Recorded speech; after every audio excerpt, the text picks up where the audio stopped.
மந்திர மரத்தின் தீர்ப்பு. ஒரு அழகான காட்டுல மீனுங்கிற ஒரு சின்ன குருவி வாழ்ந்து வந்துச்சு. ஒரு நாள் அந்த குருவி தனக்கான உணவை தேடி காட்டுல அங்கேயும் இங்கேயும் பறந்துகிட்டு இருந்துச்சு. ரொம்ப தூரம் பறந்த அப்புறமா மீனுக்குருவியோட கண்களுக்கு ஒரு சின்ன தானியம் தென்பட்டுச்சு. இத பார்த்த மீனுக்குருவி ரொம்ப சந்தோஷப்பட்டுச்சு.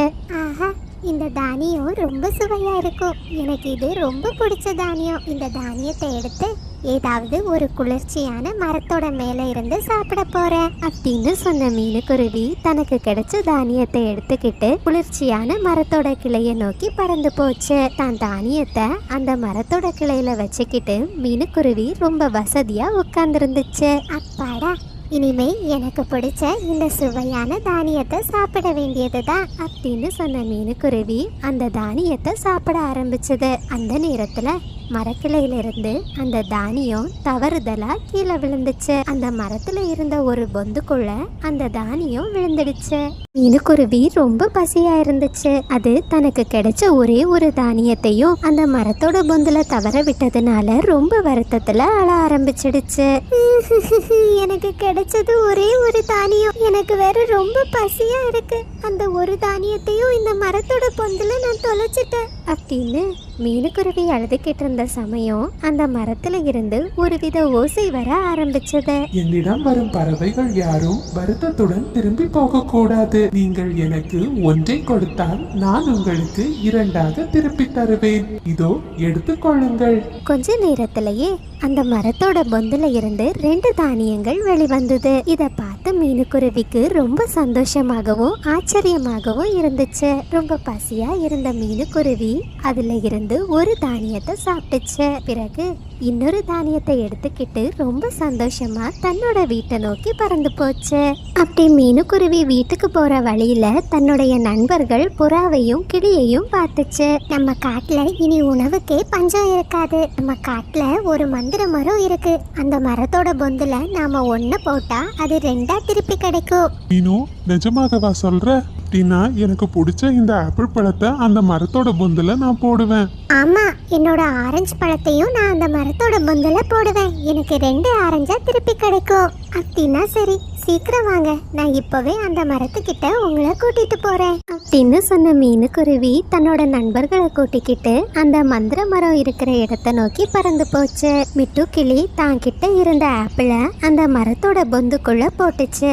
என்னிடம் வரும் பறவைகள் யாரும் வருத்தத்துடன் திரும்பி செல்லக்கூடாது. நீங்கள் எனக்கு ஒன்றை கொடுத்தால் நான் உங்களுக்கு இரண்டாக திருப்பி கொடுப்பேன். கொஞ்ச நேரத்திலேயே மறுபடியும் அந்த மரத்துல இருந்து 2 ஆப்பிள் வெளிவந்துச்சு. புறாவும் தான் கிட்ட இருந்த ஆரஞ்சு பழத்தை அந்த மரத்தோட பொந்துல போட்டுச்சு. 2 ஆரஞ்சா அந்த பொந்துல இருந்து திரும்பி வந்துச்சு. மீனுக்குருவி ஒரு மாம்பழத்தை எடுத்து அந்த மரத்தோட பொந்துல போட்டுச்சு. அது 2 மாம்பழமா திருப்பி வந்தது. பிறகு அந்த நண்பர்கள் ரொம்ப சந்தோஷமா தங்களுக்கு கிடைச்ச பழங்களை சாப்பிட ஆரம்பிச்சாங்க. அந்த நேரத்துல உணவு தேட போன காலுவும் ராணியும் தங்களுக்கு கிடைச்ச ஒரு வாழைப்பழத்தை எடுத்துக்கிட்டு அந்த பக்கமா பறந்து வந்தாங்க. பறவைகளே, உங்களுக்கு இவ்ளோ விதவிதமான பழங்கள் எங்கிருந்து கிடைச்சது? நாங்க காலையில இருந்து இவ்ளோ நேரம் உணவு தேடியும் எங்களுக்கு ஒரே ஒரு வாழைப்பழம் தான் கிடைச்சது. உங்களுக்கு இந்த பழங்கள் எங்கிருந்து கிடைச்சதுன்னு சொல்லுங்க. காலு, ராணி, எங்களுக்கு இந்த பழங்கள் எப்படி கிடைச்சதுன்னு நான் இப்பவே உங்களுக்கு காட்டி தரேன் அப்படின்னு சொன்ன மீனுக்குருவி காகங்கள் கிட்ட இருந்த வாழைப்பழத்தை எடுத்து அந்த மரத்தோட பொந்துக்குள்ள போட்டுச்சு. ஏ மீனு, என்ன பண்ற? எங்க கிட்ட இருந்த ஒரு வாழைப்பழத்தையும் நீ அந்த மரத்தோட பொந்துல போட்டுட்ட. இப்ப நாங்க உணவுக்கு என்ன பண்றது? அலு, ராணி, கொஞ்சம் அமைதியா இருங்க. இப்போ என்ன நடக்குதுன்னு மட்டும் பாருங்க. மறுபடியும் அந்த மரம் எப்பவுமே சொல்ற வார்த்தைகளை சொல்ல ஆரம்பிச்சது. பிறகு அந்த மரத்துல இருந்து 2 வாழைப்பழங்கள் வெளியே வர ஆரம்பிச்சது. இத பார்த்த காலுவும் ராணியும் ரொம்ப ஆச்சரியப்பட்டாங்க. இப்போ எனக்கு எல்லாம் புரிஞ்சது. இந்த மரத்தோட பொந்துல நாம ஒரு பொருளை போட்டா அது நமக்கு 2ஆ திரும்பி கிடைக்குது. இந்த மரம் நம்ம காட்டுல இருக்கிறதுக்கு நாம கொடுத்து வச்சிருக்கணும். இனிமே நாம யாருக்கும் உணவுக்கு பஞ்சமே இருக்காது. வயிறார சாப்பிடலாம். சாயந்தர நேரம் ஆனதுமே எல்லா பறவைகளும் வயிறார சாப்பிட்டுட்டு தங்களோட வீட்டுக்கு பறந்து போயிட்டாங்க. அப்படியே ராத்திரி நேரம் ஆச்சு. காலு, என்னோட தங்கச்சிக்கு இன்னும் 2-3 நாள்ல திருமணம் வந்துடும். அவளுக்கு நான் தங்கத்துல ஆன செயினை பரிசளிக்கலான்னு நினைக்கிறேன். ராணி, அவ்வளோ காசு நம்ம கிட்ட எங்க இருக்கு? கல்யாணத்துக்கு போனோமா, சாப்பிட்டோமா, வந்தோமான்னு இருக்கணும். எந்த அன்பளிப்பையும் யாருக்கும் நமக்கு கொடுத்து பழக்கமே இல்லையே. என்கிட்ட ஒரு நல்ல ஐடியா இருக்கு.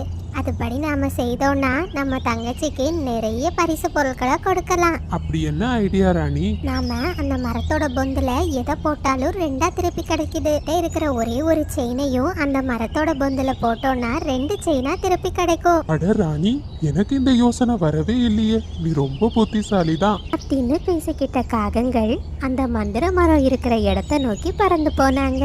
ராணிக்காகம் தாங்கிட்ட இருந்த தங்க செயினை அந்த மரத்தோட பொந்துல போட்டுச்சு. என்னிடம் வரும் பறவைகள் யாரும் வருத்தத்துடன் திரும்பி செல்லக்கூடாது. நீங்கள் எனக்கு ஒன்றை கொடுத்தால் நான் உங்களுக்கு 2ஆக திருப்பி கொடுப்பேன் அப்படின்னு சொன்ன மரம் தன்னோட பொந்துல இருந்து 2 செயினை எடுத்து காலுக்கும் ராணிக்கும் திரும்பி கொடுத்துச்சு. காலு, இங்க பாத்தீங்களா? 2 தங்க செயின். ஒன்னு எனக்கு, ஒன்னு என்னோட தங்கச்சிக்கு. நீ என்னோட அம்மாக்கும் ஒரு தங்க செயின் வேணும். சரி ராணி, அப்படின்னா ஒரு செயினை எடுத்து மறுபடியும் அந்த மரத்தோட பொந்துக்குள்ள போடு. ராணிக்காகவும் மறுபடியும் தாங்கிட்ட இருந்த செயினை எடுத்து அந்த மரத்தோட பொந்துக்குள்ள போட்டுச்சு. மரமும் மறுபடியும் 2 செயினா காகத்துக்கு திரும்பி கொடுத்துச்சு. காலு, நாம இந்த மரத்தை பயன்படுத்தி பெரிய பணக்காரங்களா மாற போறோம். பாருங்க, இப்போ நான் எவ்வளவு தங்கத்தை எடுக்க போறேன்னு. அப்படி சொன்ன ராணிக்காகவும் தாங்கிட்ட இருந்த எல்லா செயினையும் அந்த மரத்தோட பொந்துக்குள்ள போட்டுச்சு. கெட்ட பறவைகள் நீங்கள், பேராசை பிடித்தவர்கள். நீங்கள் எனக்குள் பலவற்றை போட்டால் நான் உங்களுக்கு எதையும் திருப்பி கொடுக்க மாட்டேன். அப்படி சொன்ன மரம் எந்த தங்க செயினையும் காலுக்கும் ராணிக்கும் திருப்பி கொடுக்கல. இதனால ஏமாந்து போன காகங்கள் தங்களோட வீட்டுக்கு பறந்து போனாங்க. தன்னோட ஒரே ஒரு தங்க செயினையும் அந்த மரத்துக்கிட்ட தொலைச்சதை நினைச்சு ராணிக்காகவும் ரொம்ப வருத்தத்துல அழுதுச்சு. குழந்தைகளே, இதைத்தான் சொல்லுவாங்க, பேராசை பெரும் நஷ்டம். காய்ந்த மரத்தின் வேதனை. ஒரு அழகான காட்டுல இருந்த உயரமான மரத்துல ஒரு பெரிய பணக்கார கழுகு வாழ்ந்து வந்துச்சு. அந்த கழுகுக்கு சொந்தமா ஒரு பெரிய பழத்தோட்டம் இருந்துச்சு. அந்த தோட்டத்துல நிறைய வகையான பழங்கள் இருந்துச்சு. ஆப்பிள், மாம்பழம், ஆரஞ்சு, கொய்யாப்பழம், வாழைக்கனின்னு அந்த தோட்டத்துல இல்லாத பழங்களே இல்ல. அந்த தோட்டத்துல ஒரு சின்ன மரம் ரொம்ப நாளா எந்த கனியுமே கொடுக்காம இருந்துச்சு. ஒரு நாள் காலையில சீலு கழுகு கையில ஒரு கூடையை எடுத்துக்கிட்டு பழங்களை பறிக்கிறதுக்காக தன்னோட தோட்டத்தை நோக்கி போச்சு. அந்த தோட்டத்துல இருந்த பல வகையான பழங்களை பறிச்சு தன்னோட கூடையில வச்ச சீலோ கழுகு ரொம்ப நாளா பழம் காய்க்காம இருந்த அந்த சின்ன மரத்தை பார்த்துச்சு. என்னோட இந்த அழகான தோட்டத்துல எதுக்கும் பயன்படாத ஒரு அசிங்கமான மரம். ரொம்ப நாளாவே இந்த மரம் எந்த கனியையும் கொடுக்கல. இந்த மரம் இனிமே என் தோட்டத்துல நிக்க கூடாது.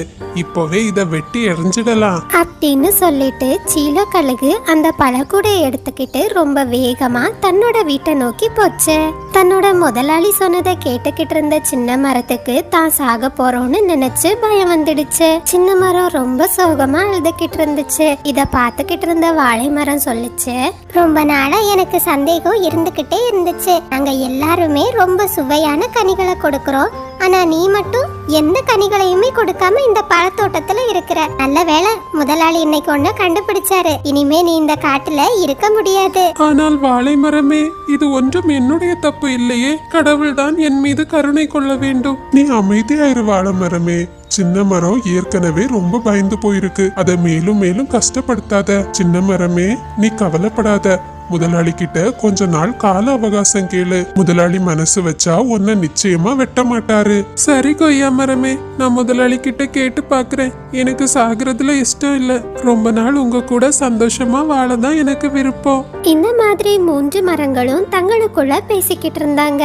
அந்த சமயத்துல சீலோ கழுகு பழக்குடைய தன்னோட வீட்டுல வச்சுக்கிட்டு கையில ஒரு கோடாரியை எடுத்துக்கிட்டு தன்னோட பழத்தோட்டத்தை நோக்கி போச்சு. கையில கோடாரியோட தன்னோட முதலாளிய பார்த்ததுமே சின்ன மரம் ரொம்ப பயந்துடுச்சு. அது தன்னோட முதலாளி கிட்ட சொல்லுச்சு, முதலாளி, தயவு செஞ்சு என்ன வெட்டிடாதீங்க. எனக்கு கொஞ்ச நாள் அவகாசம் கொடுங்க. நான் நிச்சயமா நல்ல சுவையான கனிகளை கொடுப்பேன். தயவு செஞ்சு என்னை இந்த தோட்டத்துல இருந்து வெளியே அனுப்பிடாதீங்க. அதெல்லாம் முடியாது. என்னோட அழகான தோட்டத்துக்கே அசிங்கமான சின்னமா நீ இருக்க. உன்னை நட்டு 2 வருஷம் ஆச்சு. நீ இன்னும் எந்த கனிகளையும் கொடுக்கல. இனிமே இந்த தோட்டத்துக்கு நீ தேவையில்லை அப்படின்னு சொன்ன சீலோ கழுகு இரக்கமே இல்லாம அந்த சின்ன மரத்தை வெட்ட ஆரம்பிச்சுது. சின்ன மரம் எவ்வளோ கெஞ்சியும் சீலோ கழுகு அதை தன்னோட காதுல வாங்கிக்கவே இல்லை. கொஞ்ச நேரத்திலேயே சீலோ கழுகு அந்த சின்ன மரத்தை வேரோட பிடுங்கி அதை தன்னோட காட்டுக்கு எல்லைப்புறமா இருக்கிற ஒரு ஆற்றுக்கு குறுக்க போட்டுட்டு தன்னோட வீட்டுக்கு பறந்து போச்சு. இனிமே தன்னோட கதை முடிஞ்சதுன்னு நினைச்சு சின்ன மரம் ரொம்ப வருத்தத்தோட அழுதுகிட்டு இருந்துச்சு. அந்த சமயத்துல சின்ன மரத்தோட அழுகுரலை கேட்ட நதி சின்ன மரத்தை ரொம்ப பரிதாபமா பார்த்துக்கிட்டு இருந்துச்சு. மரமே, உனக்கு என்ன ஆச்சு? ஏன் உன்னோட முதலாளி உன்னை வேரோட பிடுங்கி எரிஞ்சிட்டு போறாரு? நதியே, நான் ரொம்ப நாள் ஆயும் எந்த கனிகளையும் கொடுக்கல. அதனால தான் நான் எதுக்கும் பிரயோஜனம் இல்லாதவன்னு முதலாளி என்ன வேரோட எரிஞ்சிட்டாரு. இனிமே என் கதை முடிஞ்சது. நீ கவலைப்படாத மரமே, என்னால உனக்கு உதவ முடியும். பக்கத்து காட்டுல நல்ல உள்ளம் கொண்ட பறவைகள் நிறைய இருக்காங்க. அவங்கள யாராவது உனக்கு உதவி செய்வாங்க.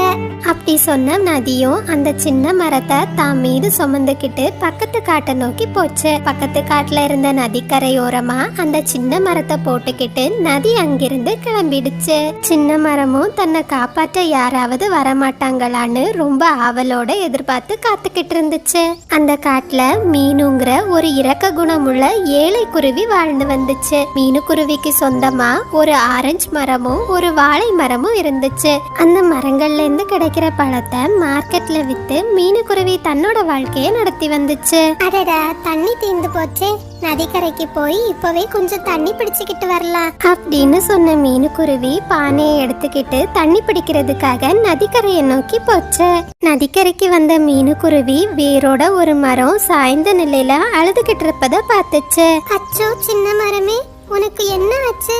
உன்னை யார் இப்படி வேரோட பிடுங்கி போட்டா? என்னோட முதலாளி தான் என்ன வேரோட பிடுங்கி எரிஞ்சிட்டாரு. நான் ரொம்ப வருஷம் ஆகியும் எந்த கனிகளையும் கொடுக்கலன்னு. குருவி, தயவு செஞ்சு எனக்கு மறு வாழ்க்கை கொடு. என்ன நிலத்துல நெட்டு வை. நான் ரொம்ப சீக்கிரமா நல்ல கனிகளை கொடுக்க முயற்சி செய்கிறேன். ஐயோ பாவம், உன்னோட முதலாளி எவ்வளவு கல்லஞ்சக்காரரா இருக்காரு. நீ கவலைப்படாத மரமே, நானும் ஒரு விவசாயி தான். என்னோட தோட்டத்துல நட்டு உன்னை ரொம்ப பத்திரமா பாத்துக்கிறேன். அப்படி சொன்ன மீனுக்குருவி அந்த சின்ன மரத்தை தனக்கு சொந்தமான 2 மரங்களோட நடுவுல நட்டு வச்சது. அப்படியே அந்த நாள் முடிஞ்சு போச்சு.